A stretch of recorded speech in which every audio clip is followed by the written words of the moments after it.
I walked through the shadow of death, left the fear. This is a journey through the halls of hell.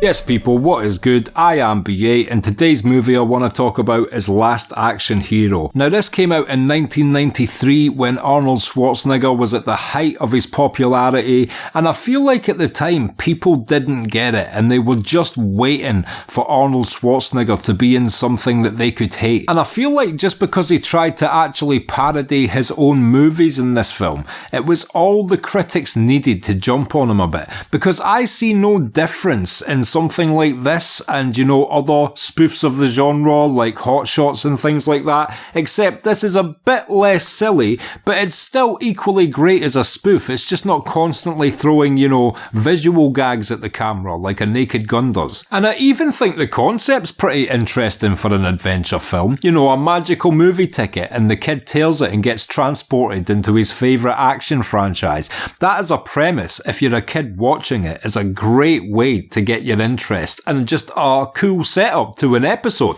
It's almost like a Twilight Zone episode or something. So yeah, this kid gets transported into the Arnold Schwarzenegger action movies and he instantly sees the over-the-top action and violence and meets the villain, etc. But then what happens is, after a while, the villain realises that the ticket is magic and he manages to escape out into the real world. So now Arnold Schwarzenegger's character, who is obviously impervious to pain and he can do anything he wants in the movie world, has to leave into the real world with this kid to stop the villain, even though now he can die like a normal man can. This is the movie where Arnold Schwarzenegger really just gets to make fun of himself, and he does it brilliantly as well. He doesn't get credit for having comedic timing or classic comedic training or anything like that, but he makes me laugh, genuinely laugh, several times throughout this film by playing on the fact he's got quite a stoic delivery of lines. Oh, and by the way, if you're a Game of Thrones fan, the main villain in this film is a hitman with a glass eye played by Charles Dance, the one and only Tywin Lannister. And another thing he does when he's in the real world, because he realises this ticket is magic, is he doesn't stop with himself. He realises, first of all, he can bring Arnie's arch nemesis from sequel movies out. So he brings out this character called the Reaper,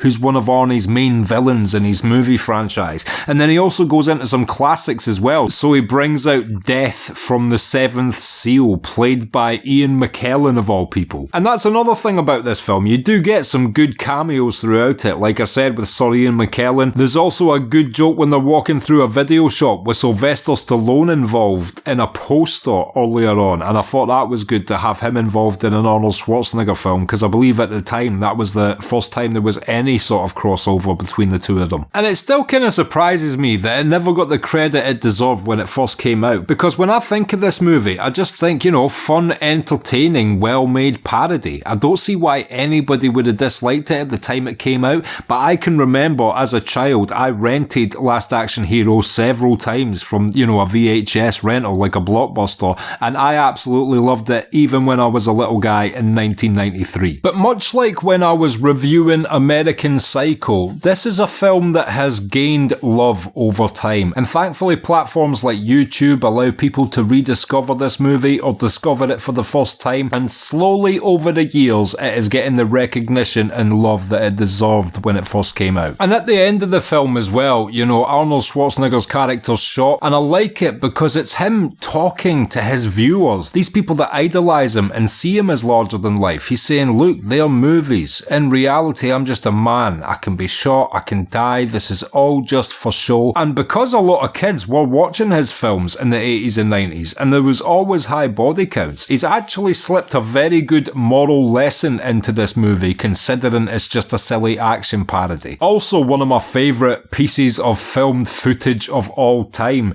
is just when they cut to his character's version of Hamlet. If you've never seen that, type in Last Action Hero Hamlet on YouTube right now. My God, I would watch 782 hours of that. So all in all, if you're a fan of 80s and 90s action movies, Arnold Schwarzenegger, or parody films and haven't seen Last Action Hero yet, do yourself a favour and check it out. And until next week, if you've liked this video, click like, subscribe, comment down below, come over to the Patreon, sign up and help support me personally. I've been BA. Peace.